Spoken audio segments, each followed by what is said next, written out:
Hey, welcome, all my right thinkers. Thanks for tuning in to check out your boy, P-Farm. Thinking right out here in the book, in the lab. I do what I do for you. Well, I got some good for you today. Let's rock. It's time to get into your mind. Let's rock. Rightism, 25 rules to live by. Storytelling, story with a message. There's a message in the story for life. I give you life lessons. You tune into receiving them. I appreciate you. We got a good thing going. Let's do what we do. Right thinking mission, and I'm on it. It's to enlighten, inspire, educate, and motivate you, the individual, to a higher spiritual level of enlightenment. Right thinker's way of life through mental and spiritual discipline, practice daily, will help and guide you to obtain your goal of reaching spiritual enlightenment, aka know thyself. My mission is that all right thinkers know thyself. If you're a right thinker, your goal is to know thyself. You see where we're going with this? So let's get there together. And I ask the question, do you know you? You will when I'm through.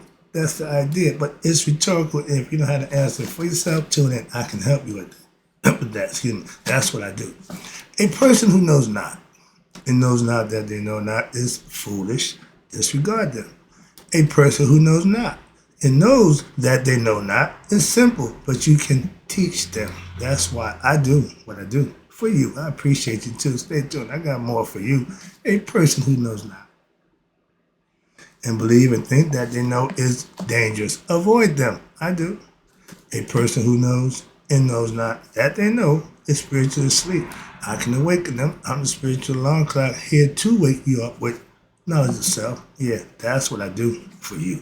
A person who knows and knows that they know is wise. Follow them. All these people, persons reside in you. Right thinkers, know thyself. And to my yacht, be true. Let me give a quick picture of what we call a restless mind. That's your brain. That's what the thoughts going through your brain. That's called a restless, agitated mind. You see a whole bunch of stuff going on. Okay, all these different concepts and ideas. And a lot of people don't know how to slow them down, get them out. On every computer, you got a delete button, a trash button. Your meditation process should be that button for you to get rid of what? All the nonsense that's in your mind. This is the mind you want to have. This is the mind of a right thinker. Clear, ain't it?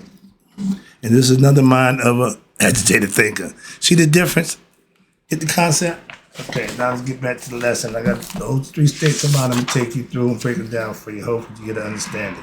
Now, this is right there. Let's talk about how to weather the uncontrolled thoughts. What you mean? How to handle restless mind. Good. Stop talking and listen. You might learn something. Let's go. Now, it's the statement made from the Egyptian book of Coming Forth by Day, philosophical concept. I remove the thunder and cloud from the sky when there is a storm with thunder and lightning therein. Don't ask me. Think about it. Now let's get to the lesson. In the book of Coming Forth by Day, there is a specific reference made to storm. This is a special utterance of words of power, which bear much importance in what? In the controlling of one's mind. As stated earlier, the mind is likened to an ocean, and when there is agitation in that ocean, the waves can be seen, but the bottom cannot. You can't look through that water when it's all crazy, and you can't get a clear thought when your mind is all cluttered with a whole bunch of unnecessary and a lot of times bad thoughts. All right? Even when you have made an effort, I try to clear my mind. Even if you made an effort to control what? Your negative philosophical traits, they will sometimes come out and overpower you. Why? Because of your past bad habits and customs, which what the mind has developed over time. If you can't control the mind to stay focused, and that's the purpose of meditation, to get the mind to be able to focus and concentrate. Now concentration seems a little bit different to you now, don't it? Therefore, a spiritual aspirant, right thinker, you must learn to practice. You must learn. And again, You must learn to what? Practice when daily. What? Detachment. I mean, take yourself out the situation, deal with it for what it is, even when the mind cannot be controlled to perfection. You practice. You ain't got there yet, so you're in practice. You must learn to objectively, again, not subjectively, but everything you do outwardly is objective. Why? You want to check it out. You want to see if it's right. Well, stand back and observe the mind. That's what you do. You may reflect. Every day, I self-reflect. So, yeah, just like people pray and I do what I do. Everybody have what they do. My thing is reflecting, meditating. Those are two things that keep my mind what? Free, clear, so I can think and function at my best. That's all. That's it. Yes, I feel anger and I learn how to control it. When I feel it rise, what you see me do? When I get out of calm it down. Why? That's self-mastery. Nobody else here to do it. If you can't control you, you need somebody else to control you. You want to be a slave? That's what they're trying to get you to do anyway. But you should be able to control you. That's the point. That's the idea. What's this?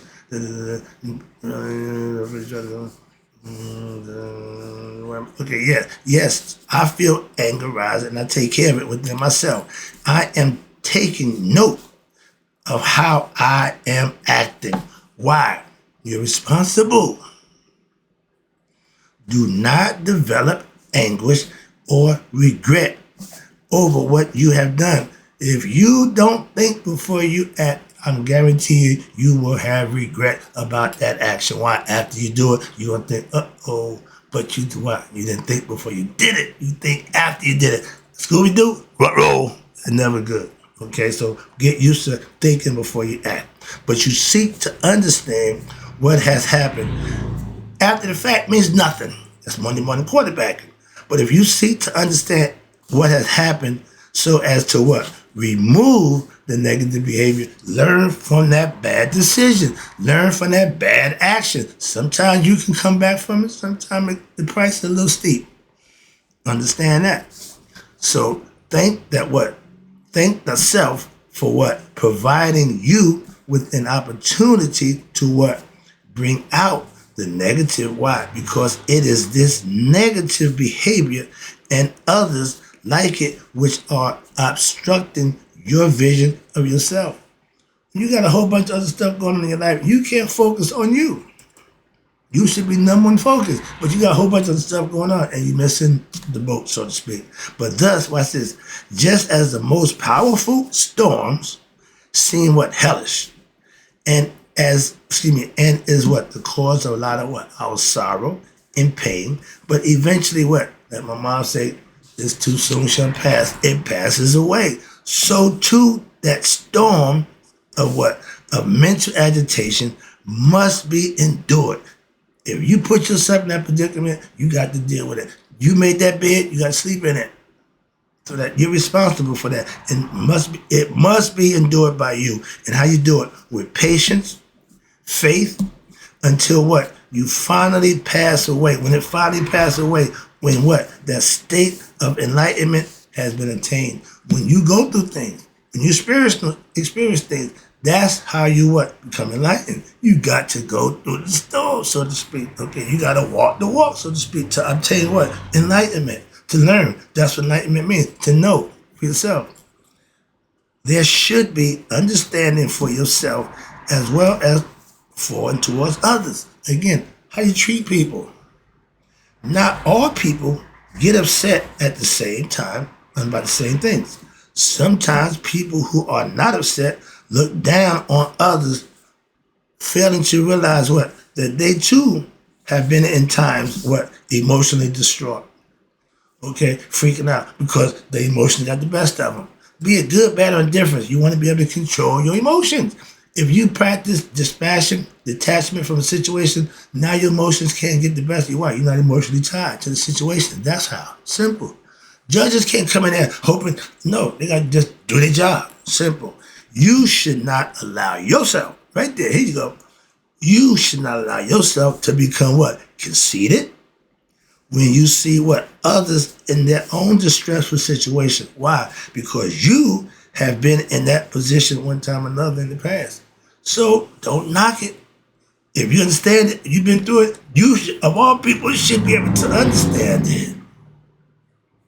Many times in human relations, mental upset is what? Accepted.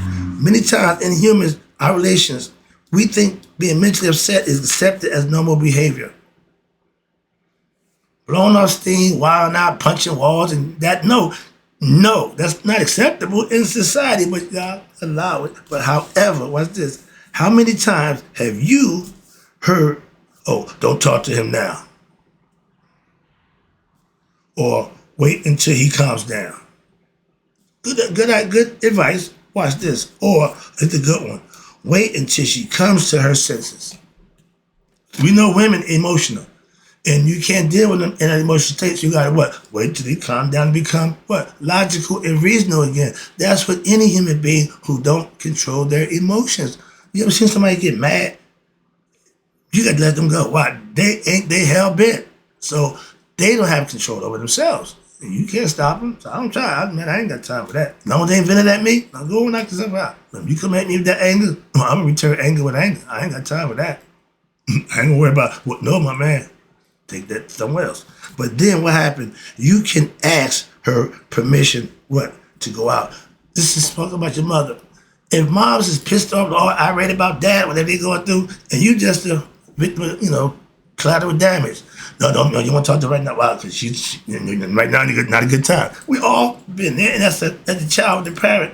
You gotta learn to stay clear what those moments. Why? She's emotional, and she's a grown person. Kids get emotional too, but I ain't trying to care about that. Grown people can get away with it, so to speak. So that's what they're saying to you. When people get like that, it's best to leave them alone. What? Ain't no logic and no reason. It's all emotion. And if it's anger, they're mad at somebody or something, and there's nothing you can do to change that. So just don't let that be you. That's my point. Okay. We can always use people as example, but sometimes Cinderella, if what I'm talking about or who I'm talking about, you don't know nobody like that, go look in the mirror. Try to slip on. Yeah, if it could be you. This form of behavior, which is not normal or should not be accepted. Why? You should strive to what? Gain control over your emotions, aka the ego self, and eventually you should be able to control yourself to the extent of not allowing things to trigger what your emotions to distract you or cause you to lose even a moment of life due to what? Mental turbulence and disquietude. Meaning you just gonna make a bad decision and gonna have a bad situation for yourself. When you get better at that, you will be able to avoid that whole situation because of yourself. And the following are, I'm about to show you now about the brain. I gave it a breakdown. We headed for that right now. The following are diagrams which show what? Your mental process and how it affects the conscious awareness of the person and a deeper spiritual being, and how that in turn affects one's whole outlook on life and one's concept of oneself. If you this is the next page. If this is what's going on in your mind, you ain't got not a good mindset. Okay? But how you control that? That's what we're heading to right now. Now I just showed you. The thoughts of the unenlightened. Ding, ding, ding. I just showed you. That's the brain of an unenlightened. The Cinderella, again, if this is you, the thoughts of an unenlightened mind are what? Concerned. This is what you think about. With the perceived realities which the person has learned and experienced prior lives over and over again. They ain't getting it. They unenlightened. That's what they show you. And they are centered around, you ready? Your individual ego conscious and its desires from the flesh, lower nature. All it wants is to have fun, have pleasures, do those things. But these thoughts are what? Like the clouds which clutter your mind. Okay? That's a whole mind for the bunch. That's called them clouds. Why? You see, I'm trying to get you there. I got time. I'm get this done, hopefully. And what's this? You have learned, they are centered around, okay, and these thoughts are like the clouds which clutter the mind. And that's obstructing your perception of what? Your transcendental reality, your higher self. So you can't think clear. The self is in there. You see it's under, you can't even see it. Okay, but it's in there. And they constantly, what? Agitate that ocean of their mind with a whole bunch of stuff. And this agitation, what? Makes the thoughts seem real. 93% of our problems we cause what? By thinking about it before it happened. And then when it happens, it don't happen nowhere near what we thought it was going to be. So stop doing that. I can't perceive what's going to happen. I hate that. Why? Deal with it when you get there. Simple. I live in the present. I deal with that when I get there. If it's already happened, I ain't gonna worry about that. So that's right thinking. Moving on. Knowing how to think and what to think about. Use your thinking, this thing up here, use it for the purpose which is intended. They are like dust particles. All this memory stuff in your head. On a mirror. If the mirror is dusty, which prevent what? A clear view of the image that's being reflected. If your mirror is dirty, you look at it, you're going to be dirty. Clean the mirror up. Not that you're going to clean yourself up. That's what you should be doing, but the reflection in the mirror will be clear. What? If you clean up. That's the concept of clearing the mind with a whole bunch of nonsense. That's the concept. Hope you understand it. So watch this. Now, thoughts cloud a person from discovering what? Their innermost reality, which is what? The self. You see how it's covering the self up? Okay, all these thoughts. And the agitation causes your normal, clear mental substance to take on various shapes and sizes, and these shapes and sizes are called thoughts. When the mind is in this state, it is referred to as being conditioned. You're like a robot. You're going to follow protocol. Consciousness has assumed what? The form of opposites. You have positive and negative, right? This is the mind of the human. It has think in duality. You can't think singular. That's God. When you get that level, that's becoming one conscious with your higher self. But until then, in your mental capacity to think and understand, it's in duality. That's what Mayat is. Two hemispheres of the brain to be used, one for this, other one for that. Work them together and you come out with the right answer. But you got male and female, light and dark, that's called opposites. You can't have all the same thing. If you got light, 12 hours, you got dark. Next 12 hours, you're going to be in the dark. And then you're going to get what? Light. It's the cycle. That's understanding. You got light, you got dark, you got here, you got there, etc. See the concept? Duality. Well, I love this. This is known as duality. Just saying. And it's in everything we think, dual. Why? You can't have one thought. Why? You got to have another thought to go with it to balance it out. Good or bad, right or wrong. And these are names. There are names and forms, which is opposites and conflict, memories and desires, etc. Why? Because all this is in the mind, which are accepted as what? Absolute realities. The unenlightened mind think this is the real.